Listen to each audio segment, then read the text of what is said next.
Hi again. We're continuing the discussion of chapter 14, um, social media and politics in the digital age. It's actually mass media, but we were talking about social media. So let's revisit the last part of our conversation. We were saying that whether we like it or not, there is definitely a relationship between politics and media. Media helps candidates spread their platforms and ideas and communicate with voters and their constituents. And media organizations such as the press and social media monitor the activities of political figures. And during debates, we have news hosts of popular programs moderate debates between political candidates. So we said that political ads can be negative sometimes, but why is that? Because studies show that these are rhetorical strategies at work, in as far as helping people form a negative opinion about the opposing candidate. And unfortunately, viewers remember something negative very long, whereas something positive or neutral just skips our mind because it doesn't leave a scar on our in our memory. Studies also show audiences think negative ads are unethical and unfair, and overall people dislike them, but those ads still run anyway, no matter what. So we also said that in the current day and age, negativity is being replaced by authenticity, and it is no longer a matter of triangulation because you can easily find the same comment, the same factoid, the same story on different platforms. Um, So it doesn't mean that by cross-referencing something you can actually check the authenticity. Ads are impacted by social media culture such as YouTube, Instagram, the Twitter and Facebook.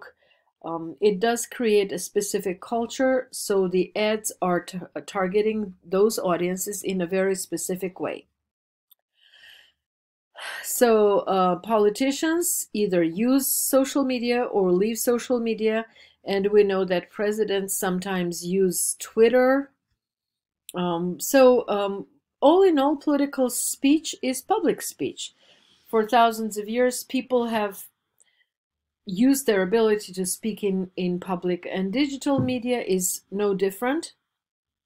Today, people either meet face to face to discuss topics in person, or they use online spaces, social media, blogs, websites, and chats to discuss whatever comes across as news or comment or happening or an event or an idea. So there is a theory about public space, and Jürgen Habermas wrote books about the public space. It's the exploration of historical ways where people gather in public to discuss societal matters and issues that affect their lives. And this public sphere does not have to be a physical space. All media and social media are public sphere.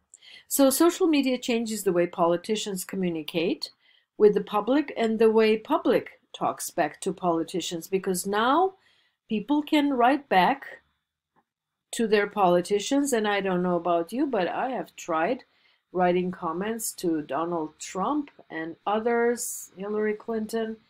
Um, so everyone is free to use the platform without fear.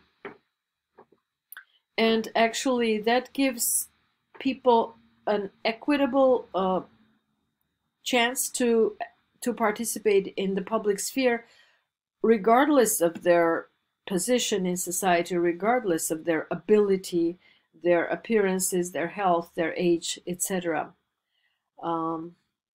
So again, the question of authenticity, people are still looking for places where they can have meaningful conversations without the noise of social media. People still care about important political issues and want to find ways to organize in political movements in political groups or in other groups, social groups, mobilize to support each other or to oppose something. And people are looking for authentic voices within the noise that is created in the public sphere. How is authenticity supported? There are different ways. Crowdsourcing news and information, for example, grasswire.com, it's for news, agosrappler.com for emergencies, organizing protests and gatherings, Black Lives Matter, Women's March, those hashtags. Distributing links to fact-checking information is, for example, factcheck.org, calling out problematic behaviors, sharing personal stories, that's the Me Too movement, the hashtag Me Too, and organizing financial support through crowdsourcing resources for victims, vulnerable people. GoFundMe is one example of such an effort. And so in various ways, you can support something that you feel is authentic. You can also support artistic work through social media, but these are the political aspects of our lives that can be supported because they're authentic. So hashtag activism and slacktivism, they actually undermine authentic action. This is one of the opinions out there. The terms mean the same thing: feeling that you are engaged in civil activity, or you have offered support through minimal engagement. Clicking like, using a hashtag, sharing without commentary, sharing without fact-checking. And you can see those cartoons. The child is pointing at the computer saying, "Look, Daddy, we're changing the world one tweet at a time." The question is whether we are indeed changing the world or we're just adding to the noise. So one like equals one prayer for that dying person. I never knew God had a Facebook account. That's the other cartoon. And how many times you've seen, don't click without sharing, don't pass without sharing. If you don't share this, it means you don't care. Well, this is, again, just adding to the noise. It does not really amount to anything. It does not amount to helping the victims or raising awareness or raising funds. It just means creating more and more content. So there is what we call the echo effect. Digital technology helping people in our society split into discrete, ideologically like-minded segments that read, watch, or listen, or think only what matters to them or what confirms their own beliefs. That is causing more political polarization. So people find themselves in an echo chamber. An echo chamber where you say something and you hear the same idea reverberated back to you from your like-minded community. This echo chamber promotes confirmation bias.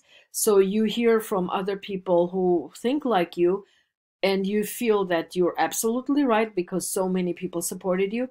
This is the tendency to interpret new evidence as confirming of your existing beliefs or theories, whereas this new evidence is coming from your own echo chamber, your own community. And we cannot eliminate exposure to other views online entirely, but social media settings limit that exposure significantly. It is like an echo chamber, like speaking into a tube, into a pipe. So there would be trolls, there would be people who sign up to pages or organizations or, join causes that they don't really believe in, but they want to check those out, and maybe they want to damage those from within.